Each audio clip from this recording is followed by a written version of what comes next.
हम अपने जीवन में लगातार होते बदलावों को कुछ इस तरह देखते हैं। लोगों को मिलते बिछड़ते देखते हैं, घटनाओं को होता देखते हैं, कुदरत के कई रंगों को बदलता देखते हैं। पर कभी सोचा है कि ये बदलाव क्यों होते हैं? हमारे अस्तित्व के परे जीवन के प्रत्येक बदलावों के लिए जिम्मेदार एक बहुत ही पेचीदा विज्ञान काम करता है, जिसे समझना उतना ही कठिन है जितना इस ब्रह्मांड के आखिरी छोर की खोज करना, तो दूसरी तरफ उतना ही सरल है जितना प्रत्येक कण में ईश्वर को खोज पाना।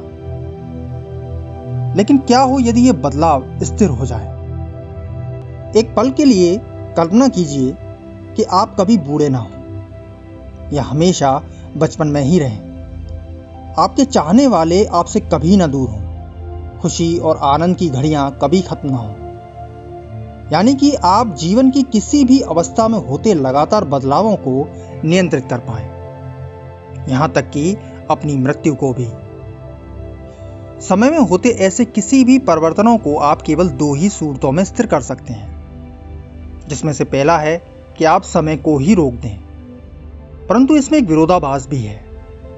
यदि आपने पिछला वीडियो देखा है तो आप जानते ही हैं कि समय दरअसल एनर्जी सेल्स या दो कीज के बीच होता कम्युनिकेशन है और कुछ नहीं। तो यदि आप इस कम्युनिकेशन को रोकते हैं तो समय के साथ साथ आप भी रुक जाएंगे। यानी इस पल से आपका या किसी भी परिणाम का वजूद ही नहीं रहेगा। लेकिन क्या हो यदि ये कम्युनिकेशन जारी रहे परंतु इस कम्युनिकेशन से होते बदलाव स्थिर हो जाए? यानी समय लगातार चलता रहे परंतु आपके द्वारा चाहे गए परिणामों यहां तक कि खुद में हो रहे बदलाव स्थिर हो जाए। परंतु क्या ऐसा मुमकिन हो सकता है? इसके जवाब तक पहुंचने से पहले हम बदलावों को किस रूप में देखते हैं पहले यह समझते हैं। मान के चलिए आप एक गिलास में पानी भर के उसे एक कमरे में रख के 15 दिन बाद देखते हैं, तो जाहिर सी बात है गिलास में रखा पानी आधा हो चुका होगा या पूरा सूख चुका होगा, या हो सकता है कुछ और परिवर्तन भी हो। यानी कि किसी परिणाम की एक अवस्था से दूसरी अवस्था में परिवर्तन हमारे लिए बदलावों को दर्शाते हैं। और इन बदलावों के पीछे मुख्य रूप से 3 परिस्थितियां कार्य करती हैं। पहली है गिलास के चारों ओर का वातावरण, जैसे तापमान, आर्द्रता इत्यादि। दूसरी है इस वातावरण के अनुसार पानी के द्वारा किया गया कार्य, जैसे वह पानी धीरे धीरे वाष्पीकृत होने लगेगा। और तीसरा है अंतिम परिवर्तन, जिसमें कार्य से जन्मे प्रभाव का एक निश्चित बदलाव के रूप में नजर आना, जैसे 15 दिन बाद उस पानी का आधा रह जाना या पूरा ही खत्म हो जाना। अब इस गिलास में रखे पानी को आप अपने जीवन से जोड़ के देखिए, जहां गिलास के चारों ओर का वातावरण जीवन से जुड़ी घटनाएं, परिणाम और व्यक्ति हैं जो हमें प्रभावित करते हैं। इन प्रभावों के अनुसार हमारा शरीर और हम कर्म करते हैं और फिर इन्हीं कर्मों से जन्मे दूसरे प्रभावों को हम अपने जीवन में बदलावों के रूप में महसूस करते हैं। अब कल्पना कीजिए यदि हमारे चारों ओर की घटनाएं, व्यक्तियों, परिणामों के प्रभाव भी रहे और इन प्रभावों के अनुसार हम कर्म भी करें, परंतु इन कर्मों से जन्मे प्रभावों से ना तो हमारे शरीर में और ना ही हमारे लिए जीवन के किसी चाहे गए हिस्से में कोई बदलाव हो। कल्पना सा ही लगता है ना? चलिए इसे वास्तविकता बनाते हैं कि कैसे यह मुमकिन है। लेकिन इससे पहले हम इसी सिद्धांत पर आधारित इतिहास में हो चुकी एक घटना पर प्रकाश डालते हैं, और वह घटना है द्रौपदी का चीर हरण। महाभारत के इस भाग में जब दुशासन द्रौपदी का चीर हरण कर रहा था तो वह चीर या साड़ी भगवान श्री कृष्ण की कृपा से कभी भी खत्म नहीं हो पाई। लेकिन इस घटना को यदि तर्क रूप में समझें तो वहां जीवन की घटनाओं का प्रभाव भी था। यानी एक तरफ कौरव और उनकी जीत थी, तो एक ओर हार के बैठे पांडव और सभी सभागण थे। और इन प्रभावों के अनुसार कर्म भी था। यानी द्रौपदी अपनी रक्षा हेतु गुहार लगा रही थी तो दुशासन उनके वस्त्रों का हरण कर रहा था। परंतु इन कर्मों से होने वाला बदलाव नहीं था। यानी वह साड़ी खींच तो रहा था परंतु उस साड़ी के लिए वह चीर हरण या दुशासन का वह कर्म का प्रभाव मौजूद ही नहीं था। इस सिद्धांत को हमने नाम दिया है नॉन वेरिएंट वैल्यू, जो स्पिरिचुअल वर्ल्ड या अभौतिक संसार पर लागू होता है, जहां पर कोई भी बदलाव मुमकिन नहीं जब तक कि वे एक शरीर या एक परिणाम के रूप में भौतिक संसार में समय की एक निश्चित गति पर जन्म न ले लें, जिसे वेरिएंट वैल्यू कहते हैं, यानी एक ऐसी वैल्यू जो लगातार बदलावों को पैदा करे। हमें अपने जीवन में होते बदलावों को नियंत्रित करने के लिए वेरिएंट वैल्यू को नॉन वेरिएंट वैल्यू में बदलना होगा। और ये कैसे मुमकिन हो सकता है? इसके लिए हमें हमारे अस्तित्व को पूरा करती इंफॉर्मेशन और इन इंफॉर्मेशन को पूरा करते सेल्स और सेल्स को पूरा करती कीज के अंदर झांकना होगा, जहां से निकलती वैल्यू नित्य नए परिवर्तनों को जन्म देती है। यहीं हमारे दो मुख्य सवालों का जवाब भी मिलेगा। पहला, बदलाव क्यों होता है, और दूसरा, कैसे ये बदलाव स्थिर हो सकते हैं। हम ये तो जानते हैं कि दो अवस्थाओं के बीच का परिवर्तन ही बदलाव है, परंतु हम किसके रेस्पेक्ट में या किस आधार पर दो अवस्थाओं में आए परिवर्तन को बदलावों के रूप में ऑब्जर्व करते हैं। फॉर एग्जाम्पल, आपकी प्यारी गाड़ी में एक स्क्रैच आ गया, तो ऐसा क्या बदलाव हुआ आपकी गाड़ी और आप में, जिसके रेस्पेक्ट या जिसके आधार पर अब आपको आपकी कार में एक स्क्रैच नजर आ रहा है, जबकि 5 मिनट पहले वह नहीं था। यह आधार है एक की से निकलती वैल्यू की अवस्था में आया परिवर्तन। चलिए इसे समझते हैं। एक की दरअसल एटर्निटी के सबसे बेसिक पार्टिकल में से एक पार्टिकल का समूह है, जिन्हें ब्लैंक्स कहते हैं। और जैसा नाम से जाहिर है, इनका ना तो अपना कोई रंग है, ना रूप है, ना कोई अवस्था है।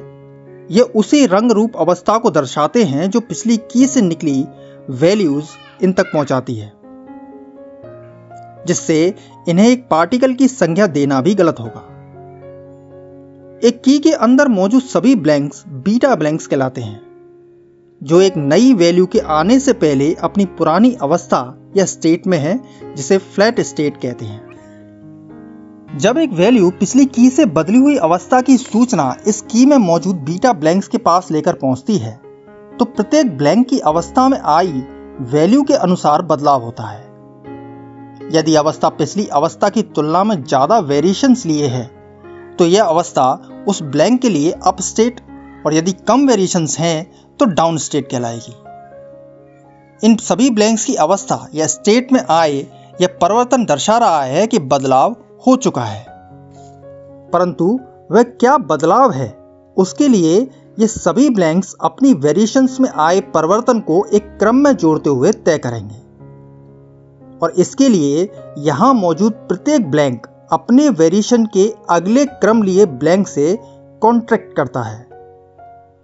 जहां कॉन्ट्रैक्शन की ओर जाने वाला ब्लैंक अल्फा ब्लैंक कहलाएगा, तो वहीं जिस ब्लैंक से वह कॉन्ट्रैक्ट करेगा वह बीटा ब्लैंक। यहां कौन सा ब्लैंक अल्फा होगा और कौन सा बीटा, यह ब्लैंक की स्टेट में आए परिवर्तन पर निर्भर करेगा। तो इस तरह एक की के अंदर आ रही वैल्यू के अनुसार खुद की स्टेट में आए बदलावों या वेरिएशंस को ये सभी ब्लैंक्स एक नए क्रम में जोड़ते हैं, जिसे पैटर्न कहते हैं। इस नए पैटर्न में आने के बाद ये सभी ब्लैंक्स फिर से फ्लैट स्टेट दर्शाते हुए बीटा ब्लैंक कहलाते हैं। और जो भी इन ब्लैंक्स की पिछली फ्लैट स्टेट और नई फ्लैट स्टेट के बीच आए इनके पैटर्न में बदलाव है, वही बदलाव उस रिजल्ट और उस रिजल्ट का ऑब्जर्वेशन करने वाले के लिए भी होगा। और इसी आधार पर आप अपनी कार में आए स्क्रैच या किसी भी बदलाव को ऑब्जर्व कर पाते हैं। दो पैटर्न के बीच जितना अधिक अंतर होगा, बदलाव भी उतना ही बड़ा और प्रभावशाली होगा। परंतु कहानी सिर्फ यहीं खत्म नहीं होती।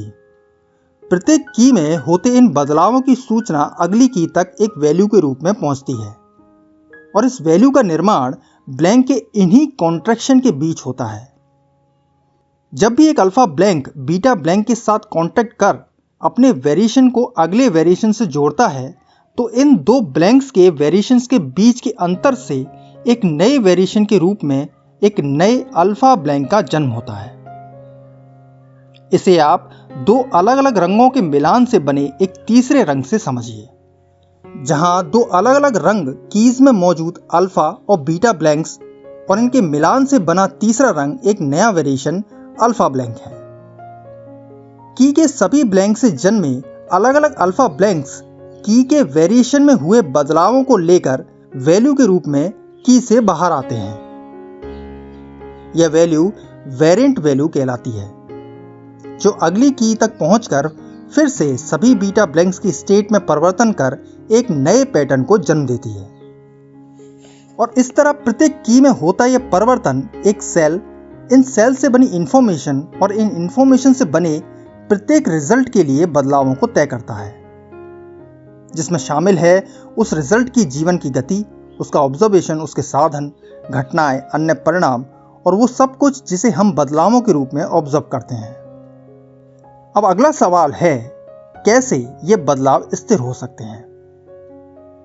यदि आपने अभी तक बदलाव और बदलावों से जुड़े सवालों को अच्छी तरह समझा है, तो आप समझ सकते हैं कि किसी भी तरह के बदलावों को होने से रोकने के लिए जरूरी है कि की में शामिल किसी भी ब्लैंक की स्टेट या अवस्था परिवर्तित ना हो, यानी कि उनके कॉन्ट्रैक्शन का क्रम हमेशा वही रहे जो पिछली बार था, और इससे जो वैल्यू जनरेट होगी वह किसी भी नए वेरिएशन को आगे लेके नहीं जाएगी, जिसे नॉन वेरिएंट वैल्यू कहेंगे, जो अगली की में भी किसी भी प्रकार का बदलाव नहीं करेगी। और फलस्वरूप प्रत्येक की में वही पैटर्न बार बार खुद को दोहराता रहेगा जो पिछली बार था, यानी समय बहता रहेगा परंतु उसमें कोई बदलाव नहीं होगा, जैसा द्रौपदी के चीरहरण के समय था। लेकिन अब सबसे मुख्य सवाल यह है कि क्या हम एक भौतिक शरीर में रहते हुए अपनी वेरिएंट वैल्यू को या जीवन के लगातार होते बदलावों को नॉन वेरिएंट वैल्यू में बदल सकते हैं? इसके जवाब के लिए हम फिर से द्रौपदी के चीरहरण की घटना को देखते हैं। जैसा हम जानते हैं कि श्री कृष्ण अदृश्य रूप में द्रौपदी की मदद कर रहे थे, यानी उस समय श्री कृष्ण भौतिक रूप में ना होकर अभौतिक रूप में द्रौपदी के अभौतिक रूप में शामिल कीज के बीच होते बदलावों को नियंत्रित कर रहे थे। तो जाहिर सी बात है, जीवन में होते बदलावों को नियंत्रित करने और अन्य अतुलनीय प्रभावों का ऑब्जर्वेशन करने के लिए आपको अपने भौतिक रूप को अभौतिक रूप से जोड़ना होगा, जिसका एक ही रास्ता है जिसे सनातन काल में अधिकतर ज्ञानी अपनाया करते थे, और वो है साधना। परंतु साधना का अर्थ यह नहीं कि आप सारे दायित्वों, कर्मों, जीवन के उद्देश्यों से मुंह फेर कुदरत की गोद में बैठ शांति की तलाश और वास्तविकता की खोज में लीन हो जाएं, बल्कि यह है कि आप जीवन के उद्देश्यों, दायित्वों और कर्मों से खुद को किस तरह जोड़ पाते हैं, इस मिथक संसार में सब कुछ हड़प जाने की होड़ के रूप में या खुद के अस्तित्व की वास्तविकता की खोज के रूप में। पहला तथ्य आपको भौतिक जीवन की ओर ज्यादा धकेलेगा, तो वहीं दूसरा तथ्य अभौतिक की ओर लेकर जाएगा। और जितना आप अभौतिक की ओर जाएंगे, आप जीवन के कई अलौकिक अनुभवों से गुजरेंगे, जहां भले ही आप जीवन में होते बदलावों को स्थिर करने लायक शक्ति प्राप्त ना कर पाएं, परंतु इतना जरूर है कि आप इस प्रभाव को महसूस जरूर कर पाएंगे, और हो सकता है कुछ बदलावों को स्थिर भी कर पाएं।